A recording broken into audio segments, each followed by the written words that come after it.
Olá, sejam bem-vindos a mais um vídeo. Hoje eu continuo a falar sobre a obra Olhos d'Água, de Conceição Evaristo. Começo com o conto Beijo na Face.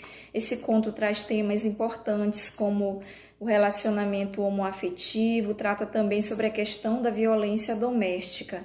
No princípio, a aprendizagem me custara muito, acostumada ao amor em que tudo ou quase tudo pode ser gritado, exibido aos quatro ventos. Salinda perdeu o chão.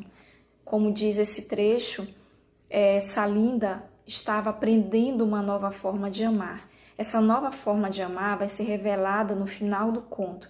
Somente no final o leitor tem certeza que Salinda está em um relacionamento com outra mulher. E quando o texto nos coloca que esse amor não pode ser gritado, esse amor não pode ser exibido aos quatro ventos, o leitor chega à conclusão de que não apenas o casamento a impede de expor, não apenas o casamento a impede de gritar esse amor, mas a própria sociedade, que muitas vezes se comporta de forma preconceituosa. Veja como está aqui no mesmo parágrafo. E por que não gritar, não pichar pelos muros, não expor em outdoor a grandeza do sentimento? Não era a ostentação que aquele amor pedia. O amor pedia o direito de amar somente. O texto trata sobre essa questão de como muitas vezes esse direito de amar não é respeitado. Mesmo estando entupida de alegria, com uma canção a borbulhar no peito, Salinda precisava embrutecer o corpo, os olhos, a voz. Estava sendo observada em todos os seus movimentos. A vigilância sobre os seus passos pretendia, se possível, abarcar até seus pensamentos. Salinda é uma mulher casada que estava aprendendo essa nova forma de amar, sabia que seus passos eram vigiados e ela temia. Salinda vivia nesse contexto de violência também. Vejam aqui, aos poucos as ameaças feitas pelo marido, as mais diversificadas e cruéis, foram surgindo. O marido sabia que Salinda não o amava mais, sabia que Salinda não queria mais o relacionamento e ele a ameaçava.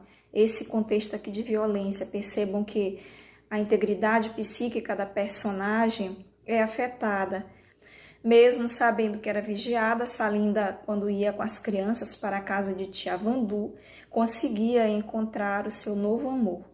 Em uma dessas vezes que ela foi à casa de tia Vandu, ela foi ao circo e quando estava no circo, ao observar a equilibrista, ela pensou na própria vida e como equilibrista, ela mesmo sentiu um gosto de morte na boca, mas logo se recuperou mordendo novamente o sabor da vida. Salinda, ao ver aquela equilibrista na corda, ela pensou na própria vida. Ela pensou também que ela vivia, assim como a equilibrista, entre a vida e a morte, entre a alegria e a tristeza. Quando Salinda volta para casa, espera que o marido volte do trabalho, mas ele não volta para casa e à noite ela recebe uma ligação. O telefone tocou, levantou preparada, sabia que era ele. Do outro lado do fio, com uma voz forçosamente calma, o marido anunciou que já sabia de tudo.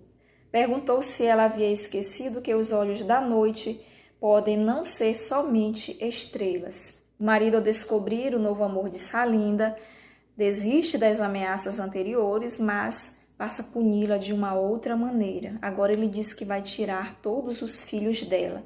Tentando se equilibrar sobre a dor e o susto, Salinda contemplou-se no espelho, mais uma vez aqui, Salinda como a equilibrista, tentando se equilibrar entre a dor e o susto. Salinda contemplou-se no espelho, sabia que ali encontraria a sua igual, bastava o gesto contemplativo de si mesma, e no lugar de sua face viu a da outra.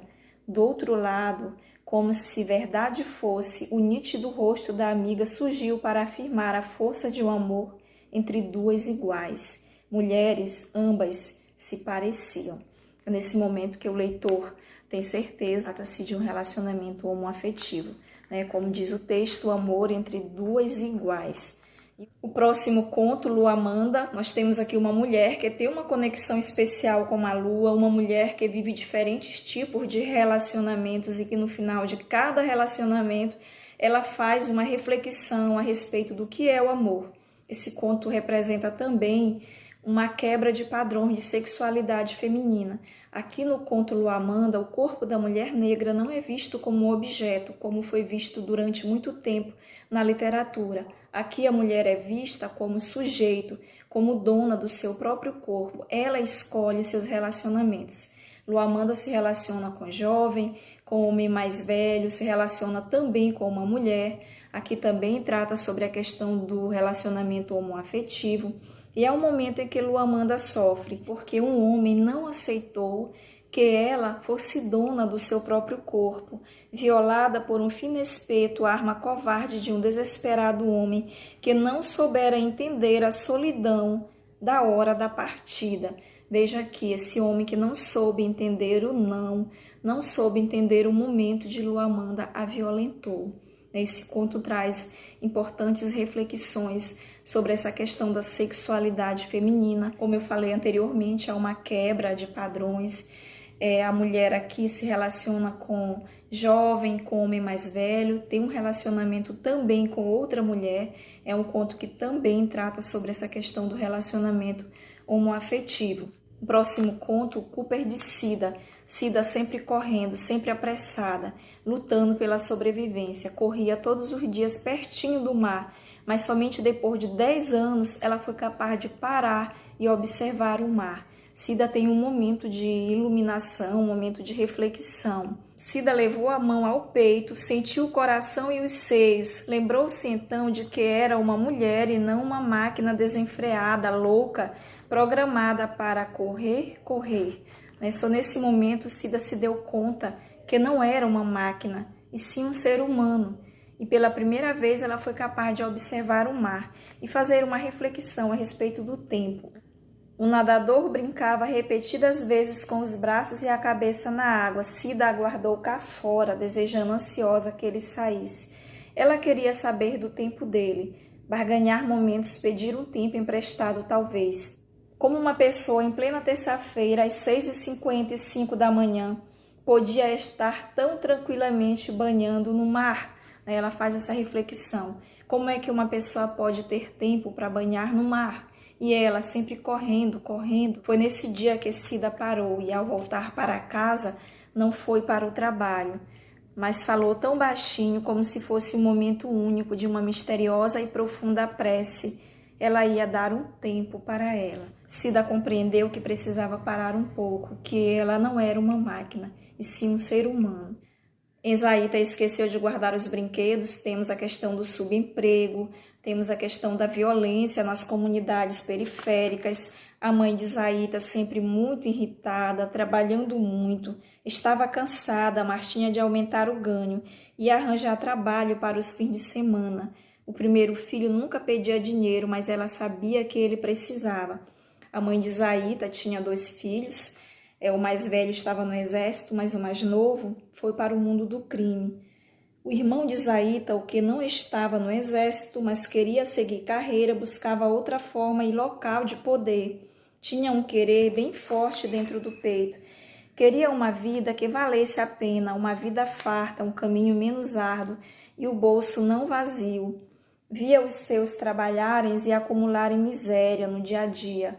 O pai dele, do irmão mais velho, gastava seu pouco tempo de vida comendo poeira de tijolos, areia, cimento e cal nas construções civis. Essa é a família de Esaíta. Esaíta vivia no barraco com a irmã, os brinquedos eram improvisados, como podemos ver. Esaíta virou a caixa e os brinquedos se esparramaram, fazendo barulho. Bonecas incompletas, chapinhas de garrafas, latinhas vazias, caixas e palitos de fósforos usados.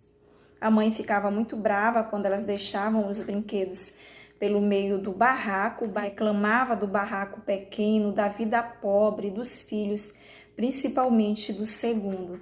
Esaíta tinha um brinquedo que ela gostava muito, era uma figurinha. Como ela não achou essa figurinha, ela saiu para procurá-la e não voltou mais para casa. Nos últimos tempos na favela, os tiroteios aconteciam com frequência a qualquer hora. Os componentes dos grupos rivais brigavam para garantir seus espaços e freguesias. Havia ainda o confronto constante com os policiais que invadiam a área. O irmão de Zaita liderava o grupo mais novo, entretanto, o mais armado.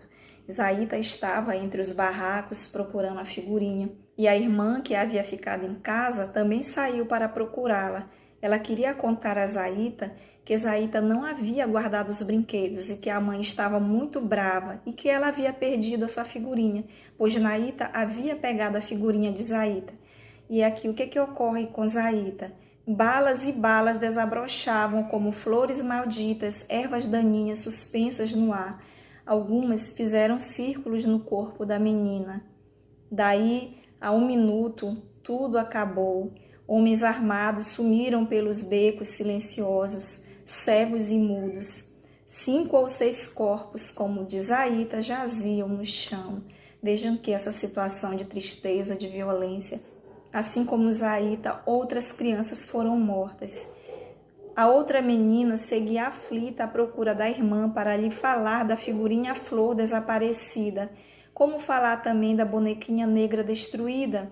Os moradores do beco, onde havia acontecido o tiroteio, ignoravam os outros corpos e recolhiam só o da menina. Naita demorou um pouco para entender o que havia acontecido, e assim que se aproximou da irmã, gritou entre o desespero, a dor, o espanto e o medo: Zaita, você esqueceu de guardar os brinquedos. E o último conto deste vídeo, de Lixão. Esse menino que vivia em um espaço de prostituição com a mãe. A mãe foi assassinada. Ele sabe quem a assassinou, mas prefere não falar, porque ele tem muita raiva da mãe. Ele lembra da mãe com muita revolta. Com outro menino, também praticamente da sua idade, pelas ruas. Ele está sofrendo muito aqui com uma dor de dente. O dente latejou fundo, no fundo da boca. Dor de dente matava? Não sabia. Sabia, porém, que ia morrer, mas isso também, como a morte da mãe, pouca importância tinha. De Lixão estava sofrendo muito, estava com pus na boca e também havia sido agredido pelo seu companheiro de jornada. É assim que ele se recolhe à posição de feto. Às 9 horas, o rabecão da polícia veio recolher o cadáver.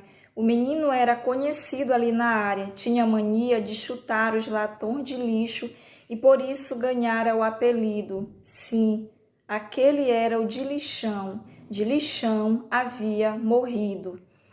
Obrigada por assistir até agora. Aguardo vocês no próximo vídeo.